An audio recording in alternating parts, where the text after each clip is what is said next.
অনুষ্ঠানের পরবর্তী পর্ব শুরু করতে যাচ্ছি।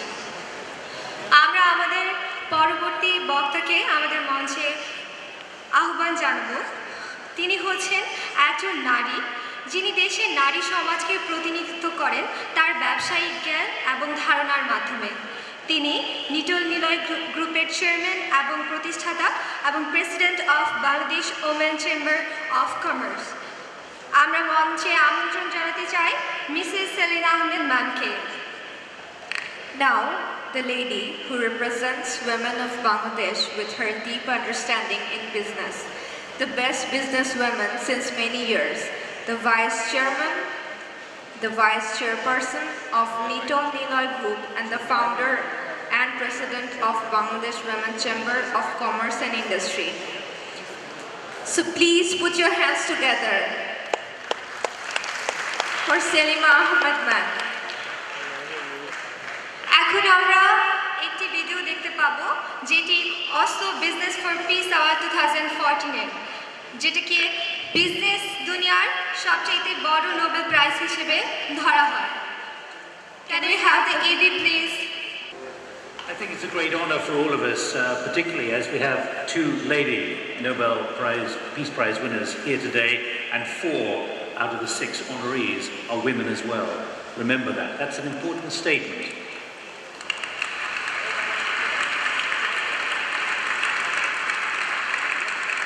Now, we're going to have some relatively modestly timed conversations with 5 out of the 6 honorees. We will hear from the 6th now, but I'd like to invite Selima Ahmad to come and join me, please, up on the platform, because very much continuing the spirit of what we've just heard from Shireen Napali.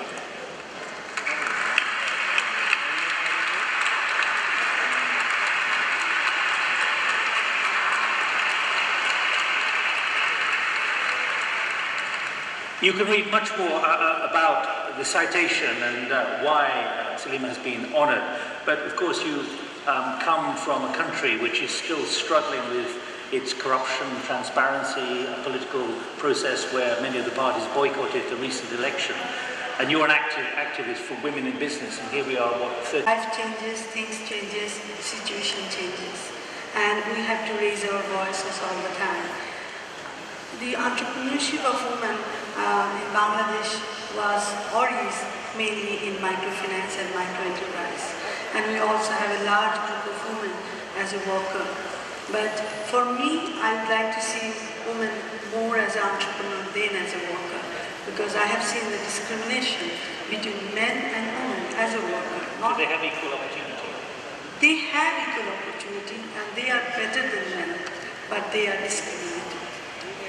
What is the discrimination you're fighting at the moment? Is it political as much as anything else? No, for me, I work for the development of women entrepreneurs. I believe in entrepreneurship. I think that entrepreneurship is the best way for the empowerment of women, and I see that for the entrepreneurship of women coming beyond microenterprise, that is also better. Because microenterprise and microfinance was very important at a certain period of time, but now we need to move forward.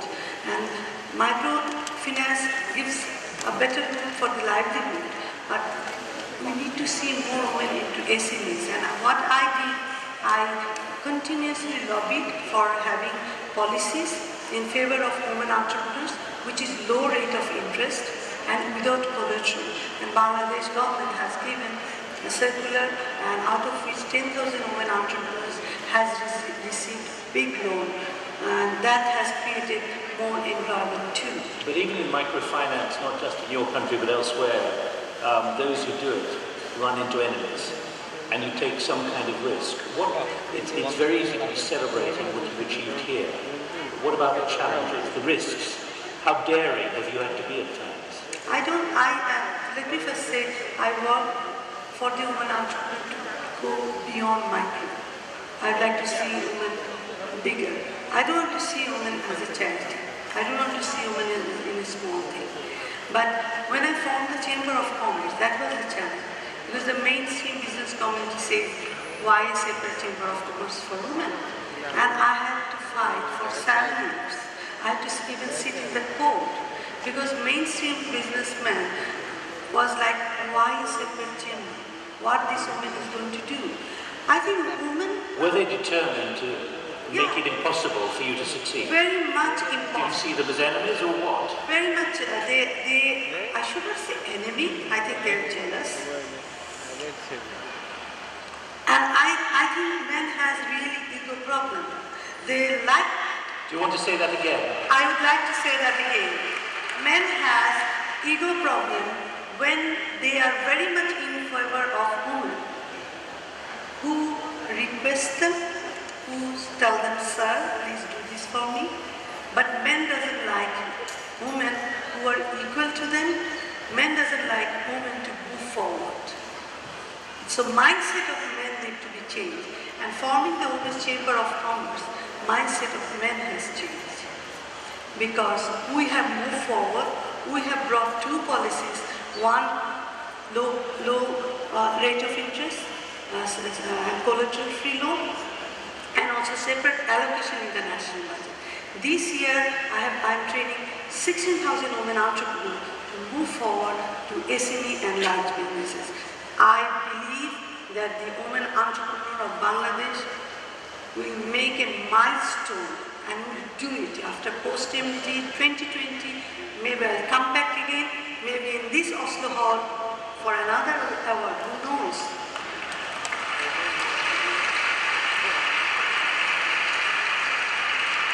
Let me finally ask you though, what are your battles at the moment with the political class, with those in parliament? You've got a dysfunctional political system in Bangladesh. I mean, it's not just about you as a woman. Muhammad Yunus has had tremendous problems and the Grameen Bank too. I think democracy is very important because... But it's fragile in Bangladesh. Yeah, democracy brings rules and laws. And when there is lack of democracy, elite groups comes forward. A business group, they become elite. And then another group, small or medium enterprises, they cannot fight with that elite group. And there is a lack of level playing field.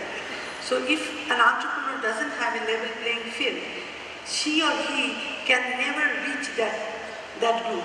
And corruption is a very big thing, because even in the budget, you can make your black money white by paying extra money. So that should not be encouraged. And what about this award? What kind of impact will it have for you back in your home country?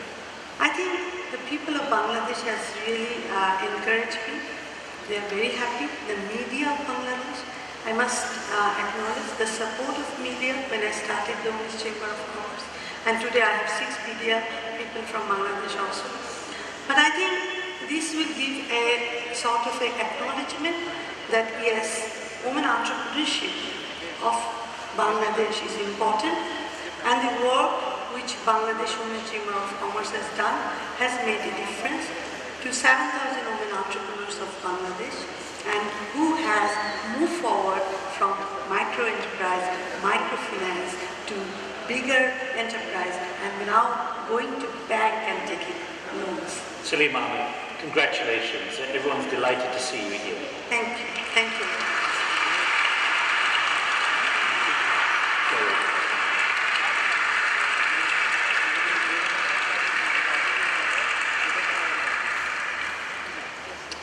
Right.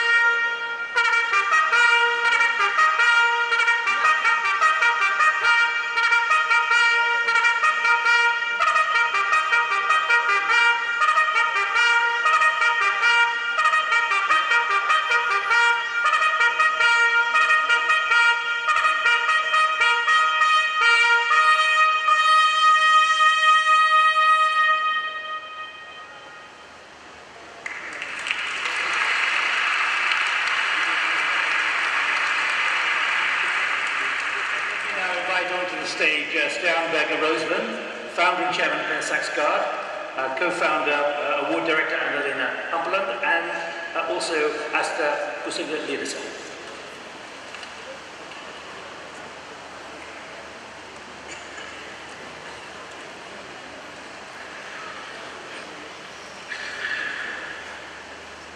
Ms. Selima Ahmad of Bangladesh is inspired by dreams of a better future for her people. Not satisfied with being a successful business leader herself, she has dedicated her life to helping women entrepreneurs make the step from micro-businesses to more ambitious ventures. A great challenge in a country where women are grossly disadvantaged through tradition and culture. To achieve this goal, she founded the Bangladesh Women Chamber of Commerce and Industry in 2001. As the chamber itself, she's an activist by nature, having previously worked on issues like promoting democracy, gender equality, anti-corruption, and women as entrepreneurs. The chamber has anti-corruption groups ready to assist in 7 districts across Bangladesh. Ms. Ahmad also brings grassroots entrepreneurs to international conventions to be inspired by women who run businesses in other countries. The work of Ms. Ahmad is opening doors, boosting national economy, and achieving greater influence and independence for women. Selima Ahmad feels blessed that she's been able to carry out the work she dreamt of years ago. For her business-worthy leadership and showing the way to a better future, Selima Ahmad is named a Business for Peace honoree.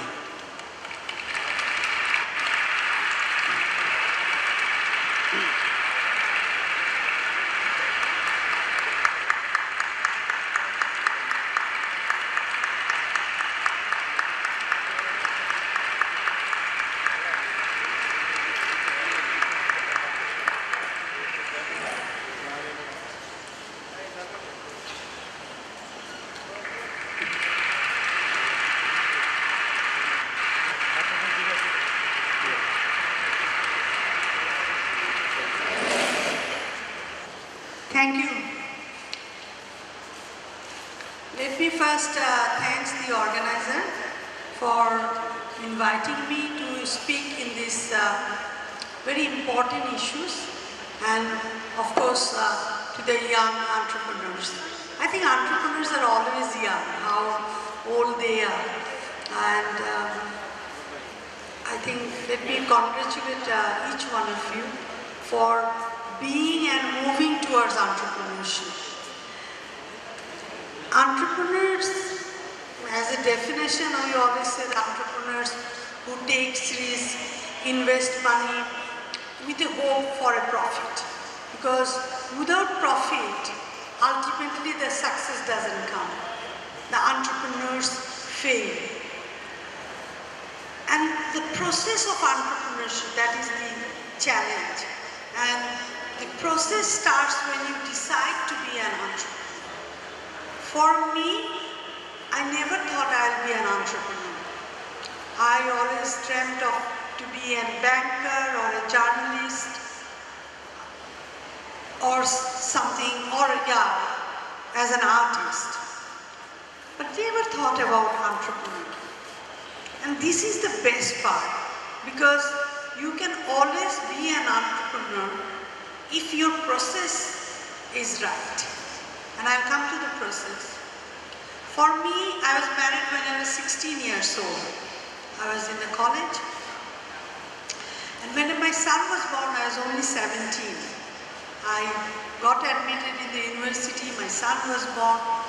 One thing I learned within my 16 or 17 years of age is that, in life you get what you believe that you deserve. And in my whole life, when my brain started working, that I want to be economically empowered and I want to be educated. Because I've seen my mothers, grandmothers or other elderly women, that how helpless they are when they are not educated and when they don't earn money. I don't want to put myself into that position. So I changed my whole career. I was a student of arts, but I studied in management in Dhaka University. And without break of studies, I finished my studies. And this is also very important that, you know, if you are confident and if you want to really do something, you can do it. I missed so many tutors, I missed so many classes. But ultimately, I could pass or I could go from one semester to another semester because I could convince my teacher to take all my tutors, all my makeup tests, because that eagerness was with me. My teacher could see that I really want to finish my studies. So in life actually, if you want to do something and you are really truthful to it, other ecosystem actually support you. So when I finished my studies, I thought of doing jobs, going to a bank. But then I thought I need flexibility because my son was growing up, going to the school, and I was planning for another baby. So I thought being an entrepreneur, I can have flexibility and also I can earn more money. So I started with my friends, 20,000 taka. It was a consultancy firm. And they are all my university friends and all male friends. After 1.5 years, they want to join banks because they found entrepreneurship, the process was risky. All the profits are coming, but they're not sure that every month this profit will come on. That confidence level was not with them. So they joined banks and I was left alone. And during that time, my husband, who is an Oxford graduate, thought of starting Nitol-Niloy. And when we started that business, we started in a small garage in Tikatuli. My father was so angry that, you know, my husband is an Oxford graduate, brilliant student. So what he is doing sitting in a garage? Join World Bank or IMF or any multinational companies. Or me also graduated and had masters in Dhaka University, could join a bank or do something else. Why these are sitting in a garage? And we used to sell reconditioned vehicles because we didn't have enough money. But we had a dream of being in Bangladesh and doing something, not only for ourselves but for the nation, and to generate employment. And let me tell you that the process of entrepreneurship is all about hard work. You have to work so hard that you cannot imagine.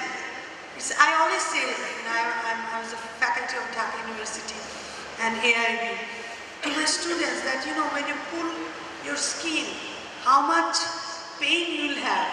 I mean, it's unbelievable, right? The pain you have to take in the process of entrepreneurship. Because life will not give you everything easily. Being sitting and selling bus and truck was also another challenge. Because people used to come and open the door and used to say, oh, there is a woman. And I was very young. I was 20, 21, 22, 25, all these ages I was passing through. And seeing a young woman sitting and selling bus and trucks, people would not believe that I know about minibuses or trucks, how this engine will run, how much fuel it will give. They didn't believe it. So you have to prove yourself. As a woman, you have to prove yourself. And this is one of the challenges we have. When I used to go to the bank to open LCs, the banker used to look at me, oh, she knows how to open LCs. So you have to prove every day. But that doesn't much longer period, because one day people understand that you know business. So I will tell especially to the women that whatever you do, gain knowledge. Because without knowledge, you cannot flourish to be an entrepreneur. The process of entrepreneurship What are the processes? Process first, you decide to be an entrepreneur. Then what you do? You think about what sector or what business you will do. And then you try to find out where you will get money, either from your friends or families, or from taking some loan from somewhere. And then ultimately into the business, running the business. And how you can run the business.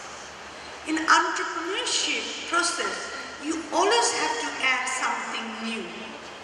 You are always doing maybe the same thing, same business, but if you don't add something new, you cannot actually be successful. Because the same sector, maybe in the food sector, maybe in the tourism, maybe in the housing sector or the service sector, or in the production sector, or in the garments industry. If you don't do something new, the buyer will not come.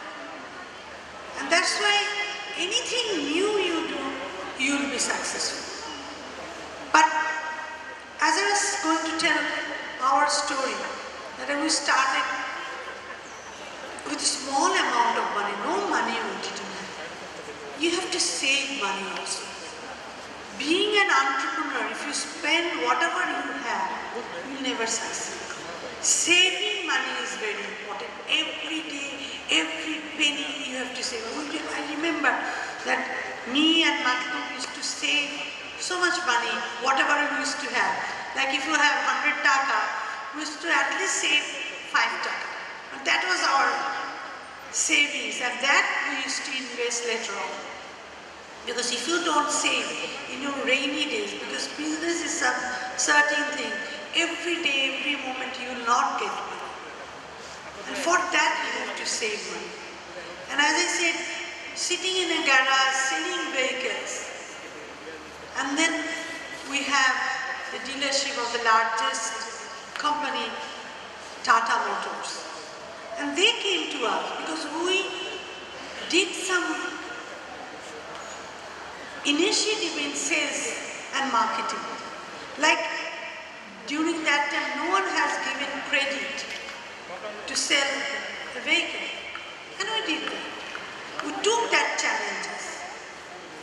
And we put a mechanism that ultimately our sales, maybe it is on credit, but we are safe.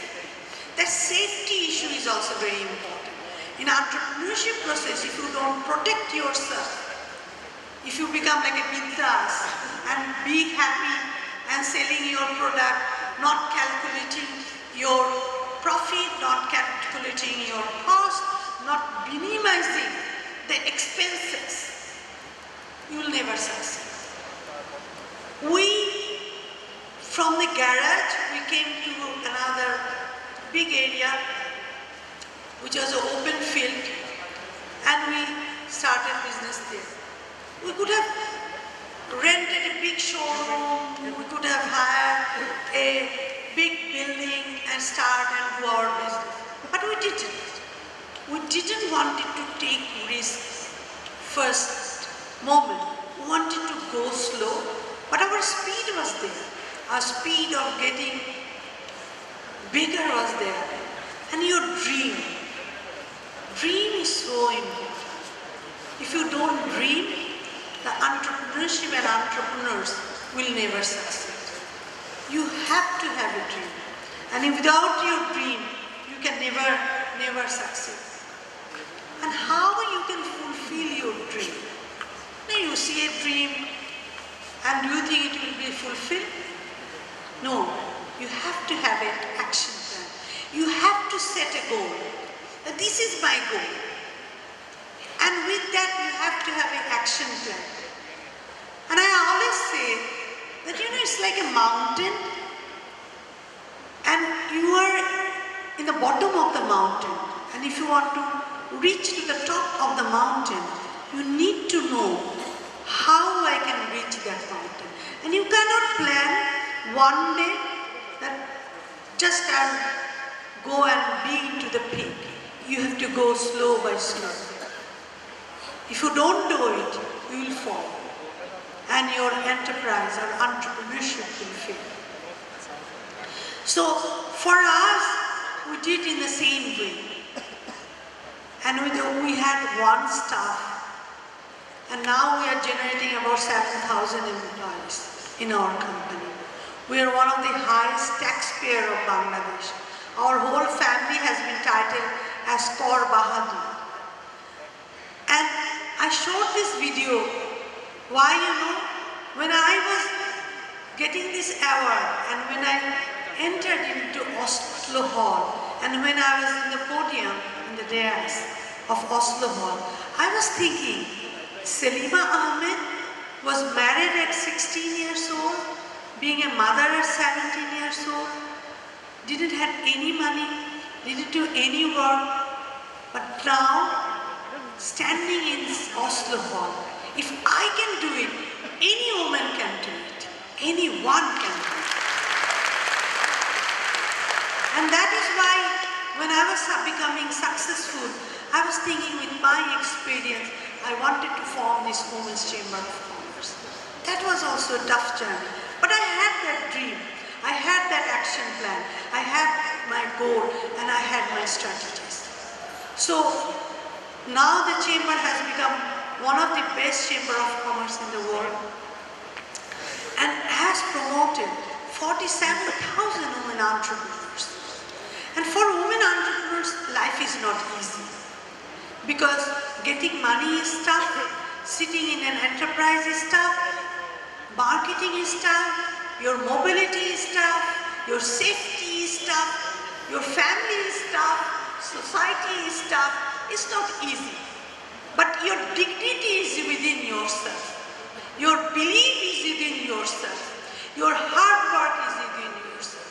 And so for the women, I always say, if you can uphold your dignity, your hard work, and your belief, you can definitely fulfill your dream. Today, I feel honored to come and speak in front of you. And every time I think that how it was possible. It was possible because you love your country. Entrepreneurs always love the society. Always remember that. Entrepreneurs are different because they have all the love for their enterprise, love for their products, love for their services. They are lovers. If you are not falling in love, you cannot be an entrepreneur. So love is important. And loving not only yours, but your society, your country, that makes you the best entrepreneur of the world. And if you can do it, then you will be successful. Because entrepreneurs are not selfish. Entrepreneurs pay tax and VAT, contributing to the society. Entrepreneurs generate employment, contributing to the nation. Entrepreneurs are something I think comes from the divine. They are from the heaven. Because they are the best person. They not only brings livelihood for themselves, but for others. And that's why every day we would like to see more and more entrepreneurs. And this National Young Entrepreneurship Summit, I think we will all be successful. And me, as a mentor, if you think, anytime you can call me. I'm very good in email. So my name is selimaahmed@gmail.com. You can send me email. I'll definitely reply to you. And any advice, any suggestion, anything you want, I will be always there for you. Thank you so much for being here. ধন্যবাদ ma'am, আপনার মূল্যবান বক্তব্যের জন্য। Thank you ma'am for a valuable speech. এখন ম্যামকে award প্রদান করার জন্য আসবেন সিইও এবং ফাউন্ডার অফ ইয়াং জনাব Muslim Uddin Bappi sir. Please put your hands together everyone.